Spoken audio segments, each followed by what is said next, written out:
I just want to cut to the chase. What can you say to all your female fans out there that are dying to know what is going on with you right now? I don't know. Yeah, I do very little. Very, very little. I love this mystery that just getting like famous. Everyone thinks you're some kind of enigma afterwards. Right. And it's like, and it doesn't matter what you do. You can deny it as much as you want, but it's like people I think it's like a kind of, it's because there's no like, I guess like royalty or something anymore. Anything which has kind of got this kind of, there's no one with a lifestyle which is untouchable. So they kind of elevate famous people into this thing. And so you're like, yes, I read first edition Shakespeare and do all this stuff. I don't do anything. You don't read first edition Shakespeare? You don't quote soliloquies from I read something in some magazine the other day which said I did actually do that. Like I read soliloquies from Henry V by candlelight. Well, you're very brooding. I know, just the brooding. And also brooding as well. The more I see that, brooding is actually a negative adjective. Is it? Yeah. It's kind of like, it's just looking kind of... like it's just pouting about stuff. Right. And I'm like, oh great, why has brooding become this complimentary? Yeah. It kind of says it's like you're spiritless or something. Yeah, it just looks like you're a kind of whiny little girl. And Rob, you are clearly not a whiny little girl. I am really. That's why they say I'm brooding. Obviously, I mean, it's hard. A while ago, I read in an article that regarding your newfound fame, you said, quote, I'm trying not to drown. I guess I'm not the type of guy cut out to do a franchise. I'm not much of a crowd person. What do you do to escape the crowd, and what do you do to deal with that intensity of the crowd that is always surrounding you when you're out and about? The best thing to do is just to kind of remain, your actual personality should always remain relatively unknown. It's difficult in this because it's a very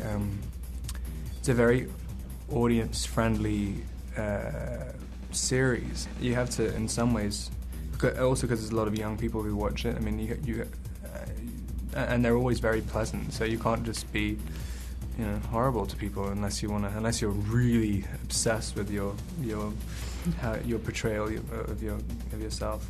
But I guess yes, trying to stay as blank as possible. It's hard when people know you so well from the franchise, or what they think they know of you, but then they meet you in person, or they see you in interviews, and they want to get some insight into the real Rob. But you have to feel sort of protected too, because you don't want to take away from your character. I mean, there's very little. I mean, there's really very little to the real Rob. Yeah, that's the lucky thing. It makes it a lot easier to remain an enigma when you don't even know who you are yourself. That's an interesting statement that you just said, though. Do you still feel like you're discovering who you are? Oh yeah, Jesus! If you know who you are when you're 23, you're a complete idiot. You're just a slug.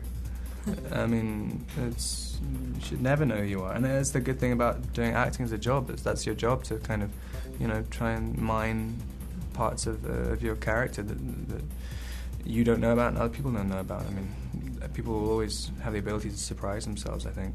And if you're not surprising yourself in life, then you might as well die. Go away. What do you think from your real life have you brought to the character of Edward?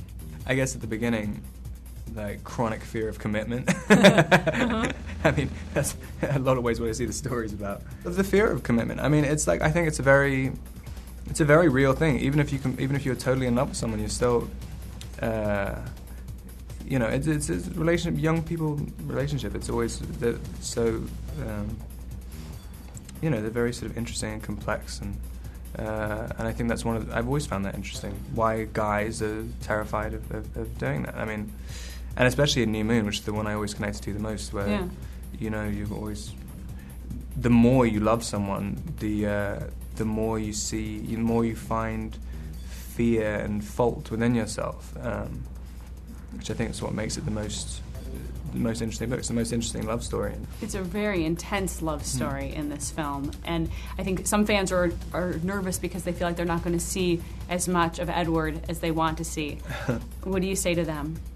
There's something about when Edward appears as an apparition. It's not a ghost telling Bella what to do. It's a figment. Bella is going mad, and if that happened to you, if a boy breaks up with you and suddenly starts haunting you, you'd be terrified. It's a terrifying experience, and we tried to. It's difficult to do in these movies because of people's impression of Edward. I mean, he's supposed to be a romantic hero, But I mean, we tried to make a lot of that as eerie as we could.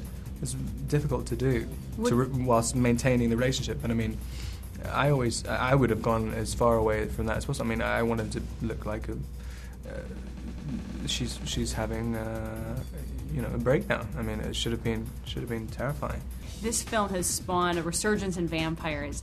How cool is it to know that you're part of that? It's crazy. That's just the weirdest thing to me. That like you just see other things coming out which are like exactly the same as Twilight, and you're just like, like, how are you getting away with this? Right. No, it's strange. Like, who knew that there was a big enough audience for like everything, and in every shape or form? That like vampires as a subject could just take such an enormous chunk out of the entertainment audience. Yeah. It's like all at the same time. The fan craziness when you just go out on your own is, aside from publicity events and things like that, but when you just want to go out and be a 23-year-old guy, it's so intense. And the paparazzi following around is so intense. How do you deal with that? It's got to be so incredibly frustrating. Yeah, I mean, only in that I care about my career and stuff, and I care about the future. If I just, it's very easy to say, oh, who cares? Just deal with it. And like, why does it matter if you get a photo? Just live your life, and then,